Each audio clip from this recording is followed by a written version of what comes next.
अस्सलामु अलैकुम वरहमतुल्लाहि वबरकातुहू।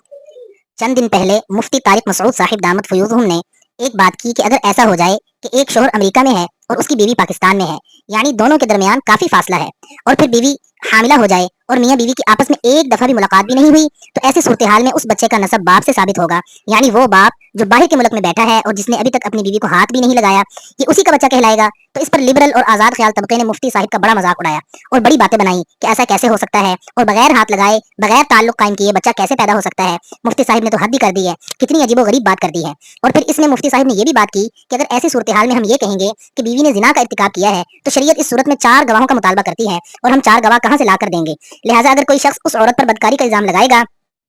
तो फिर वो 4 गवाह ढूंढे और पेश भी करे। नहीं पेश करेगा तो उसको तोहमत की सजा यानी 80 कोड़े लगाए जाएंगे, जबकि मैं तो बीच में से निकल जाऊंगा, क्योंकि मैं तो इस बात को ये कहता हूँ कि उस बच्चे का नसब बाप के साथ साबित है और वो उस बीवी के बारे में जिना के इर्तिकाब वाली बात ही नहीं करेंगे। तो लिबरल तबके ने बड़ा मजाक उड़ाया, जी ये कैसी बात है, इनको तो चाहिए कि सही मसला बताएं, ये गलत मसला बता रहे हैं, अपनी जान छुड़ा रहे हैं, अपनी जान बचा रहे हैं। तो इन लिबरल्स के लिए अदब के साथ इखलाक के दायरे में रहते हुए अर्ज है कि ये मसला मुफ्ती तारिक मसूद साहिब दामत फयूज़ुहुम ने अपने पास से नहीं घड़ा, बल्कि कुरान और हदीस का मसला है, शरीयत का मसला है। नबी करीम सल्लल्लाहु अलैहि वसल्लम ने आज से 1400 साल पहले इसी तरह के एक मसले के अंदर फैसला फरमा दिया था कि इस बच्चे का नसब बाप से साबित होगा और इस जिना करने वाले शख्स से साबित नहीं होगा। और आप सल्लल्लाहु अलैहि वसल्लम ने एक कानून इरशाद फरमा दिया था कि अल वलदु लिल फिराशी वलिल आहिरी अल हजर,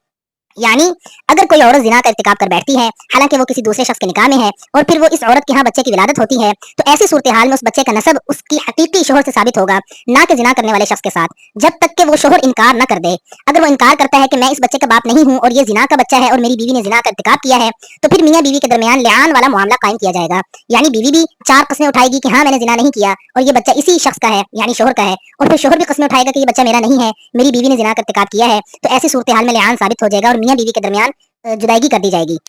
लेकिन अगर शोहर इस बात का मुतालबा नहीं करता और वो खामोशी इख्तियार करता है, या वो कहता है कि ये मेरा ही बच्चा है और बीवी भी कुछ नहीं कहती, और वो ये नहीं कहती कि जिना की वजह से पैदा हुआ है, बल्कि वो भी कहती है कि इसी शोहर का है, या खामोशी करती है, तो ऐसी सूरत हाल में तहकीक में नहीं जाएंगे और डीएनए टेस्ट और इस तरह की जो बातें लिबरल किस्म के लोग कर रहे हैं, किसी तफ्तीश और तहकीक में नहीं जाएंगे और बच्चे का बाप से नसब साबित हो जाएगा। शरीयत में आजाद आदमी की बल्कि हर इंसान की इज्जत नफ्स का बड़ा ख्याल रखा गया है। लिहाजा जब तक वो दोनों मियाँ बीवी खुद ना चाहें, कोई उनके बारे में ये नहीं कह सकता कि ये जिना का बच्चा है और ये औरत जानिया है और शोहर इसका बाप नहीं है। हाँ, अगर कोई कहता है तो फिर वो शरई रूल और उसूल के मुताबिक 4 चश्मदीद गवाह लेकर आए जिन्होंने मौका पर जिना को वाज़ेह तौर पर होते हुए देखा हो। अब तो फिर कोई लिबरल इस पर भी कह सकता है कि जी शरीयत ने जो 4 गवाहों की शर्त लगाई है, तो ऐसे गवाह कहाँ से लाए जाएं जिन्होंने बिल्कुल 100% होते हुए देखा हो, क्योंकि जिना वगैरह का इर्तिकाब हमारे माशरे में कम है, और अगर है भी तो छुप छुपा कर किया जाता है, तो फिर तो कभी किसी पर जिना साबित ही नहीं होगा। तो जो डीएनए वाली बात है वो बेशक आज के दौर में मुमकिन है और उसके जरिए पता चलाया जा सकता है, लेकिन अब भी 4 गवाहों के बगैर किसी पर जिना की हद नहीं लगाई जा सकती, चाहे रोजे रोशन की तरह ही वाज़ेह क्यों ना हो जाए। जब तक कुरानी रूह से 4 गवाह पूरे नहीं हो जाएंगे, किसी पर भी जिना की हद नहीं लगाई जाएगी।